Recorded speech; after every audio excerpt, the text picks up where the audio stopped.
Shabbos Daf Tzadik Aleph. As I do every day before the shir, I read some emails. I would like to start reading a synopsis of an email. So send me in your name, where you live, how the 8-minute has inspired you, or whatever. I'll try to get to it. We're starting a brand new parak Hamatzniya. Up until now, we learned different foods, different items have different shiurim for what it is that you have to take out from one rishus to another rishus. Says the Mishnah, that's all good for regular people, but if you yourself decide that a certain item is valuable to you, you put it aside, you store it, then no matter what size it is, if you take it outside into Rishus Harabim, you are chayiv. For instance, you set aside seeds for planting, or for a sample, something for a sample, or for medicine, then it's valuable to you, you are chayiv. Your friend, on the other hand, that same item that you think is chashav, for him, he is not chayiv. What if you took something out, let's say to plant, and then you change your mind, you want to bring it back home.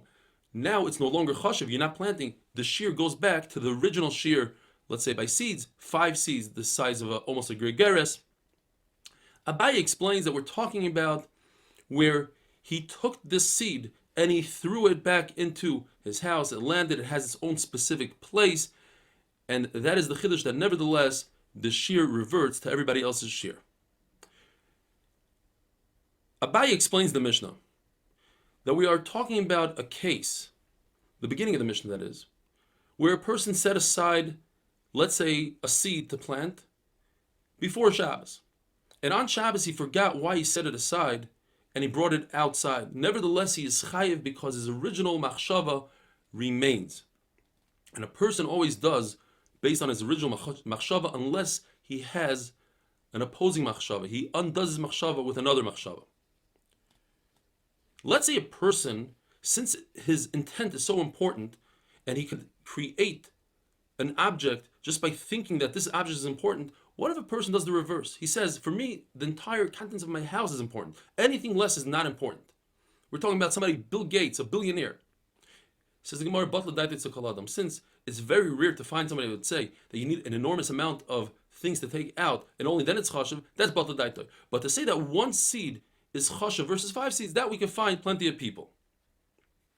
Remeir says, and Remeir is the author of our Mishnah, he says even one kernel of wheat, you are chayiv if you're taking it out to plant, in order to tell us a chiddush, that it's not anything less than a gregaris, meaning you need at least an olive's worth, but even a kernel's worth is what could be mechayiv you. Rabbi Elazar ben Azariah says, the shita, we had this earlier in the Masechta, if a person decides that this kernel is chashav to him, he wants to take it out and plant it, then this kernel becomes asur for the entire world to take out and plant. As we learned in the first daf of Masechta Shabbos, in order to be over haitzah, whether it's taking out from one domain to another domain, or even walking Daled Amos or Rishus Harabim, you have to do 2 things. Akira and Anacha. You have to lift it up, walk the Daled Amos into the next Rishus and put it down, or walk into the next Rishus and put it down. Rav Nachman tells us that even if you have 2 different intents, one by the Akira and one by the Anacha, when you did the Akira, you were thinking to yourself that you want to eat this item, and it was the proper size of gregaris, it has the right shear. You took it outside, and then before you put it down, you switched your intent to plant it. That doesn't ruin anything. You are chayiv. The Gemara asks a shaila. What happens if he takes out a half a shear, a half a gregaris, with the intent to plant? So far, he would be chayiv. This half a gregaris blew up to a full gregaris, and then he switched his intent to eat it. The Gemara's suffix is, when he took it out, he didn't have enough of a shear to eat. It was only half a shear. Later on, it grew. So perhaps in that case, Rav Nachman would agree that the 2 machshavas, the 2 intents, are not mitzvah. There's a hefsek in between. And if you say that you are chayiv in that case, what about if the reverse case happened? In other words, he started out thinking that this full sheer gregaris food, he wants to eat it outside. Then it shrunk. And only then he switched his intent to plant it. The first initial machshava intent is no longer here. He wanted to eat it, and you can't eat it. If he left it as is, he wouldn't be chayiv because there is no shear of a gregaris. He had to switch his intent. Perhaps in that case, he's patur. And if you would say he's chayiv, what happens in a case where you started out with a full shear, as he was walking, it shrunk to half a shear, and then afterwards it grew back to the full shear? Do we say yesh dichu b'Shabbos, that Shabbos is pushed off for the time being. When it shrunk, the shear, it pushed off, like we say yesh dichu by karbanos and mitzvahs sometimes. The Gemara remains in a teiku. Another incredible shaila in the Gemara: what happens if a person has less than an egg's worth of food in a house where there's a dead body? That less of an egg's worth cannot be metama other foods. So he goes ahead and he throws a piece of olive, the olive size, onto that egg, and now together you have a full shear to be tummy.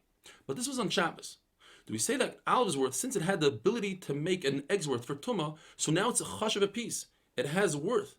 And therefore, he would be over on Shabbos, where typically you need a larger shear than an olive's worth. You need a gregaris when you throw and land. Over here, since it did something, it accomplished something, that's enough to be mechayivim. Don't bring a rice, says the Gemara, from lechem upon him.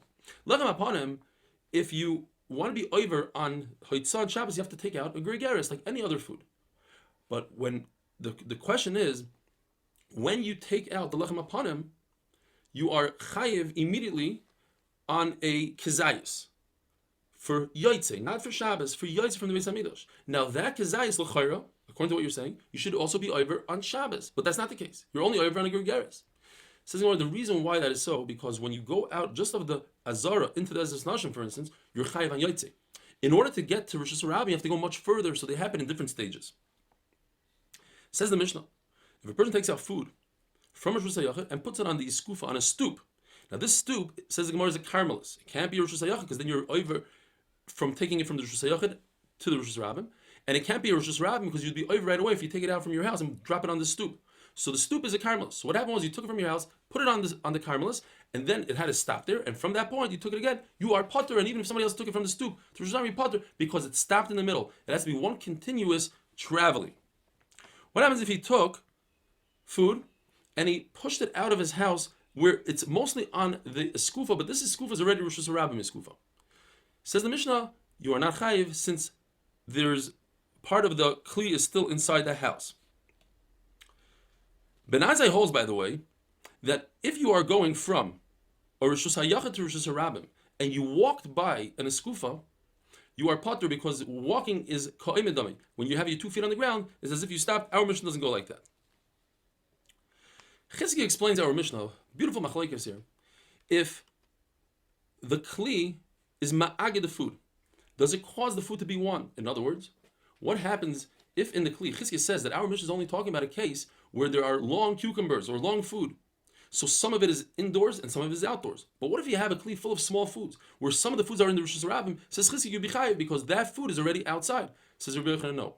The kli is ma'agid the food. The kli makes all the food one. So even though, yes, you have one mustard seed or one fruit that's outside, nevertheless, we don't look at the seed, we look at the whole kli, and the whole kli part of it is inside, and therefore your potter. The Mishnah seems not to say, not like Chizki, not like Rabbi Yochanan. Each one will explain the Mishnah, add a word or two to make it fit his way. And with that, we'll finish today. Have a wonderful day.